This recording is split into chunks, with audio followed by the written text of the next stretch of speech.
అనంతపురం జిల్లా రాయదుర్గంలో సోదాలు చేసిన ఎన్ఐఏ అధికారులు సాహిల్ ని తేటకులకు అదుపులోకి తీసుకున్నట్టుగా తెలుస్తుంది. అదుపులోకి తీసుకుని బెంగళూరు తరలించారు. సాహిల్ నివాసంలో ఆధారాల కోసం అయితే సోదాలు చేస్తూ ఉన్నారు. రైట్, ఇదే అంశానికి సంబంధించిన పూర్తి అప్డేట్స్ మా కరెస్పాండెంట్ రవిచంద్ర లైవ్ ద్వారా వివరిస్తారు. రవిచంద్ర, ఓటే. మధు, ఏదైతే ఈరోజు రాయదుర్గ పట్టణంలో తెల్లవారుజామున ఆకస్మికంగా ఎన్ఐఏ సోదాలు నిర్వహించింది.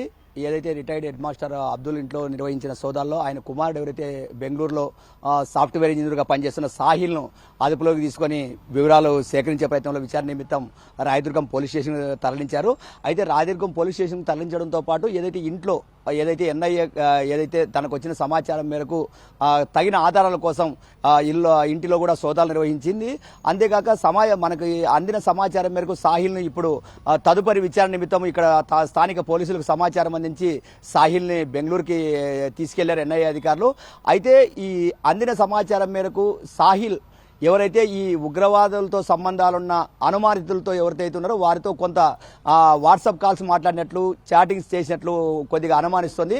వాటికి సంబంధించి ఈ విచారణలో సాహిల్ని కొన్ని వివరాలు అడిగినట్లు ప్రాథమికంగా అడిగినట్టు తెలిసింది.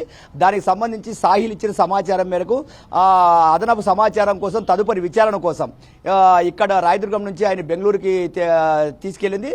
అయితే ఎన్ఐఏ అధికారులు బెంగళూరుకి తీసుకెళ్లి మరింత లోతుగా సాహిల్తో సమాచారం సేకరించే అవకాశం ఉంది.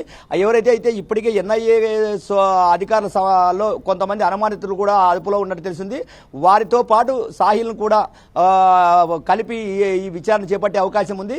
ఈ ప్రధానంగా వాట్సాప్ కాల్స్, చాటింగ్ సంబంధించిన ఆధారాల మీదే ఈ విచారణ కూడా కొనసాగే అవకాశం ఉంది. అయితే మరి ఈరోజు సాయంత్రంలోగా కానీ రేపటిలోగా కానీ ఈ సాహిల్ని అదుపులోకి తీసుకున్న అంశం విషయంలో కానీ అనుమానాలకు సంబంధించిన కానీ ఈ సోదాలకు సంబంధించి పూర్తి స్థాయిలో ఎన్ఐఏ అధికారులు అధికారికంగా ప్రకటన చేసే అవకాశం ఉంది. మధు, రవిచంద్ర, అంటే ఈ హెడ్ మాస్టర్ ఎవరైతే రిటైర్డ్ హెడ్ మాస్టర్ ఉన్నారో ఆయన ఇద్దరు కుమారులు కూడా గత కొంతకాలంగా కనిపించడం లేదు అని కూడా తెలుస్తుంది. దీనికి సంబంధించి అంటే ఎవరైనా కంప్లైంట్ ఇవ్వడం జరిగిందా, ఎలా కనుక్కున్నారు, దీనికి సంబంధించిన డీటెయిల్స్ ఏంటి అసలు? అబ్దుల్ అనే రిటైర్డ్ హెడ్ మాస్టర్ వాళ్ళ కుమారుద్దరు కూడా రాయదుర్గంలో ఉంటున్నారు. అయితే ఈ సాహిల్ మాత్రము బెంగళూరులో సాఫ్ట్వేర్ ఇంజనీర్గా పనిచేస్తున్నాడు. అయితే ఇటీవల గత 4 మాసాలుగా వర్క్ ఫ్రం హోమ్ కావడంతో అతను రాయదుర్గం పట్టణంలోనే ఉంటున్నాడు. గతంలో బెంగళూరులో పీజీలో ఉంటూ సాఫ్ట్వేర్ ఇంజనీర్గా పనిచేసేవారు. మరి అయితే ఎన్ఐఏకి అందిన సమాచారం ఏంటి? ఉన్న పలంగా గతంలో కూడా అనంతపురం నగరంలో కూడా 4-5 చోట్ల ఇదే విధంగా అనుమానితుల మీద ఎన్ఐఏ సోదాలు నిర్వహించిన విషయం మనకి తెలిసిందే. మరి తాజాగా అయితే మాత్రం రాయదుర్గ పట్టణంలో ఈ సోదాలకు సంబంధించి సమాచారం అందాల్సి ఉంది. అయితే రాయదుర్గం పట్టణంలో పాటు జిల్లా వ్యాప్తంగా ఎన్ఐఏ సోదాలకు మించి చర్చనీయాంశంగా మారింది ఆకస్మికంగా ఈ సోదాలు జరగడం.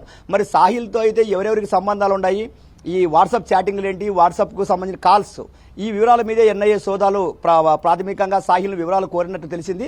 తదుపరి విచారణ కోసం ఇతను బెంగళూరు తీసుకెళ్లారు. పోలీసులు కూడా ఆ విధంగా సమాచారం అందించారు. కుటుంబ సభ్యులకు కూడా ఈ సమాచారాన్ని తెలియజేసి వాళ్ళకి అధికారికంగా చెప్పడం జరిగింది. మరి బెంగళూరు తీసుకెళ్లిన తర్వాత విచారణ మరింత లోతుగా జరిగే అవకాశం ఉంది కాబట్టి పూర్తి వివరాలు ఎన్ఐఏ అధికారులు అధికారికంగా వెల్లడించే అవకాశం ఉంది. Madhu, right, thank you Ravichandra.